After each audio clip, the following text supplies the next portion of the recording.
Whisperknife is actually looking great and I'm over the moon about it. It took approximately a bazillion years, but who's counting? Roll it. Welcome back, and Whisperknife is absolutely stealing the spotlight these days, and I can't contain my excitement.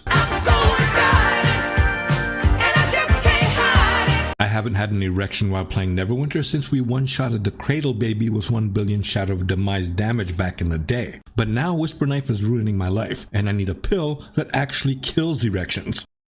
Come on, bro. Assassin has been the reigning champion in the Paragon Path realm for what feels like forever. Despite the die-hard Whisperknife fanboys and girls claiming their path was always top tier, the truth is Assassin was the undisputed king. And there's no room for debate there. I don't care how skilled you were with Whisperknife, you can't outskill Paragon limitations, and math never lies. So you can keep lying to yourself by out-DPSing pugs or unskilled assassins. It doesn't exist. It's never landed. It is no matter. It's not on the elemental chart. It's not fucking real. They were never the better Paragon. But guess what? Whisperknife is finally getting the recognition it deserves, and the damage it dishes out is off the charts, at least for now. I'm genuinely thrilled about this, because in the grand scheme of things, whether it's Assassin or Whisperknife, as long as it gets the job done, I'm a happy rogue. Being stuck in the Assassin routine for so long got old. It became super boring, and I'm pretty sure most rogues would agree with that. That being said, it's a bit unclear what Cryptic's game plan is right now in regards to rogues, whether they intend for Whisperknife to be the superior Paragon path, or if they're waiting to assess both past performance before making adjustments to balance them out. Because as of right now, Shadowy Opportunity is doing an insane amount of damage, which I love. But is that the intended result? Or is it just another Vecna type mishap where it's overperforming and interacting in unexpected ways with certain powers and actions? As part of a bigger balancing picture, it would just depend on how the Whisperknife stacks up and performs versus other classes. Is it absolutely destroying everyone, or is it competing on equal terms? Personally, I think they should leave the Whisperknife as it is, even if it's doing more damage than intended. And the reason for me saying that is because we all know there are other classes that are not working as intended. We know they have powers and interactions that do more than they were designed to do, and some that are reliant on unresolved bugs, but they haven't fixed them. They have been left demolishing everything in sight, and their ranks being swelled by bandwagoneers and leaving an increasingly bad taste in the mouth of the devotees of the classes left to wallow in the wake. Looking at you, wizards.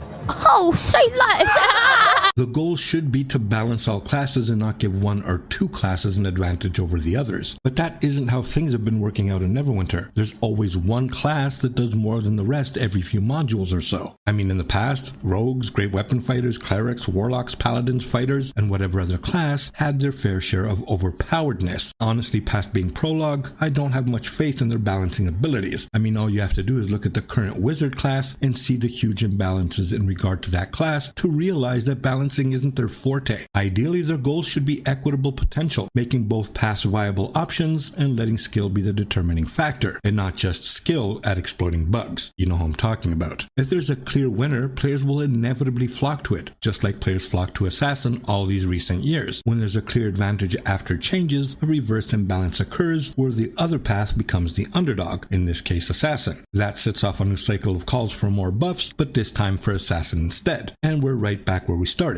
It's a scenario we definitely want to steer clear of, unless we're inclined in repeating history over and over again. But let's call a spade a spade. I seriously doubt Cryptic devs have the finesse to balance both Paragons effectively, and while we are at it, the idea that they intentionally make classes overpowered is highly unlikely. Looking back at the history of imbalances with paladins, warlocks, clerics, rogues, barbs, and every other class that took an unintended power trip like I mentioned a minute ago, it's evident that it was more about the developers being incapable of balance, rather than some master plan or a secret plot by the Illuminati. I mean, I get it. Balancing classes is like navigating a minefield with unforeseen interactions and unintended consequences lurking at every step. But even with the complexity, it's hard to ignore the reoccurring imbalance issues that point to the lack of ongoing investment in balance maintenance on the developer's part. Balancing classes may not be a walk in the park, but the consistent hiccups suggest there's much room for improvement on Cryptic's end, and I mean a lot of improvement. Though, credit where it's due. The last few months have seen some attention being applied to many classes, and more is underway. What remains to be seen is if this cycle will continue, so nothing gets left out of whack for far too long. And we'll see what ends up happening with Whisperknife in the end. But either way, rogues should be happy regardless of which path they prefer, because regardless of which path ends up being the strongest, strongest, it will make rogues more competitive, more sought after, and make us have way more fun in game. For me, it's all a welcome change. So like I said, if Whisperknife ends up the more powerful path even after a month or two, which rogue would even care, besides the ones who would want Assassin to be just as good, and rightfully so. We will just end up using the best Paragon paths and have a Coke and a smile and shut the fuck up. But wouldn't it be funny if they balanced the rogue quickly because it does too much damage, while still having the wizard doing what it's doing with no balance at all? I wouldn't put it past them to do something like that. What would truly be hilarious and would crack me the fuck up would be if they nerfed wizards, buffed the rogue a bit more, and all the bandwagon wizards became rogues quicker than you can scratch your scrotum. Make no mistake,